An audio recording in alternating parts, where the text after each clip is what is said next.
even though you know it's coming. Lots of great cameos. Probably one of the best cameos of the year was in it with. Should we spoil it, or do you want to?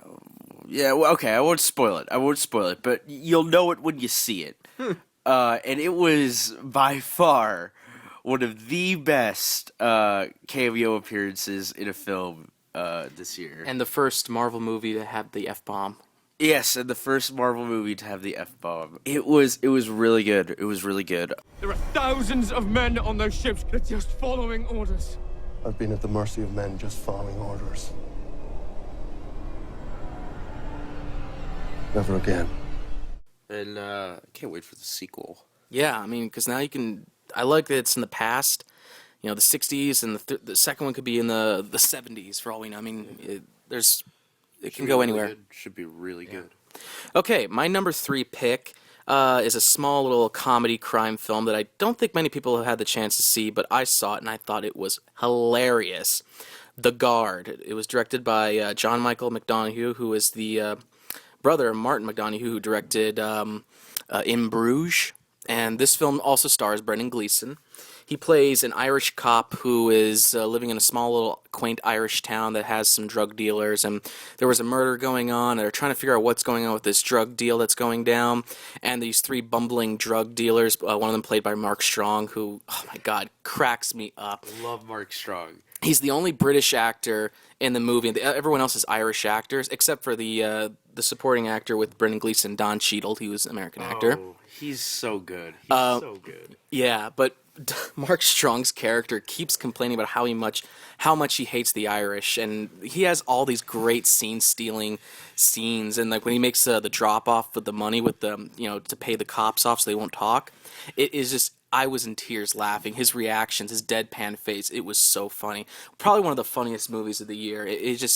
I saw it twice, and I just could not stop laughing. I was in tears laughing watching this movie. It's something I'm definitely going to buy. I think it comes out on Blu-ray in January, so I'm going to be looking out for that. But The Guard is just one of those little sleeper hit gems that I think needs to be recognized.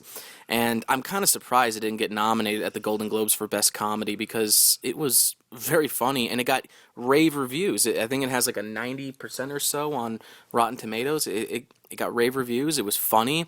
It was has a good story. The characters are as colorful as the cinematography. You ever been to the States? Yeah, once. Disney World. Like when you were a kid with your family or something? No, this was last year. You went with a girlfriend? No, God, no. You went to Disney World by yourself? Yeah, great gas it was. Got me picture taken with Goofy and everything. He's my favorite, Goofy. It was a very colorful film, because these characters, as I said, are very colorful characters, especially Brendan Gleeson's character. My last 2 picks are drama picks, really. But this was hard to decide which was going to come first. It really was, because they were both really good movies. But my number 2 was Drive. Drive was really, really good, as anyone can tell. And by the way, my number 1 and number 2, they come really close together. But Drive was just so freaking good, as anyone will tell you, for so many reasons. The acting, it's one of those movies that I believe the story, it's not a silent picture by no means, but it is a story that is told without the dialogue. The character, the driver that Ryan Gosling plays, who was superb, and this was a year for Ryan Gosling, I feel. So many good movies. He was hilarious in what was the one with Steve Carell? Crazy Stupid Love. Crazy Stupid Love. I loved Crazy Stupid Love, and I loved him in Crazy Stupid Love. Which, surprisingly enough, he wasn't in it as much as I thought he would be. But anyway, but Drive was great because, of course, as anyone will tell you, the cinematography was spectacular. I loved the cinematography. The scene in the elevator scene, I forget who it was, but I saw an interview with a cinematographer, and I can't remember who it was, but he was talking about how cinematography takes the idea of it is to take real settings and pull you out of the real world, but in a real setting. And I really feel like they captured that meaning of cinematography within that scene. He knows it's going to be his last time that he can ever be with the girl, and the lights dim except on him. And even though in reality, the lights are still on, in their minds, the lights go down. And all that matters is them. And then, of course, the scene progresses. And I won't give away what happens, but it's so good. The soundtrack was incredible. Ryan Gosling's so intense in so many scenes. Then he can be so sincere in other scenes, especially with the kid. It was a great film. Great film. I enjoyed it. Loved all the car sequences. Yeah, I'm gonna have to agree with you on that one, Ryan. And yeah, you might hear that movie again on my list, so we'll see what happens. But that's a great pick for your number 2. Great pick. My number 2 pick is Martin Scorsese's Hugo.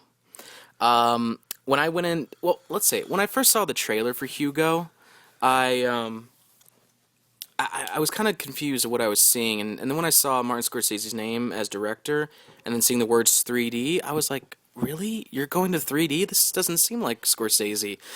But when I saw the movie, when I originally saw, before I saw the movie, I thought this movie was like some kind of fantasy film about a robot or something like that coming to life. I didn't know really what the movie was about, but I kept hearing other people saying that it's a testament to movies. So I'm like, okay, we'll see what happens. But when I finally saw the movie, it is a testament to cinema. It's a testament to the silent films and the movies of Georges Méliès. And he was a fantastic filmmaker, well-renowned French filmmaker who made over 500 silent films, but most of them were lost, and only about 150 were recovered after World War I.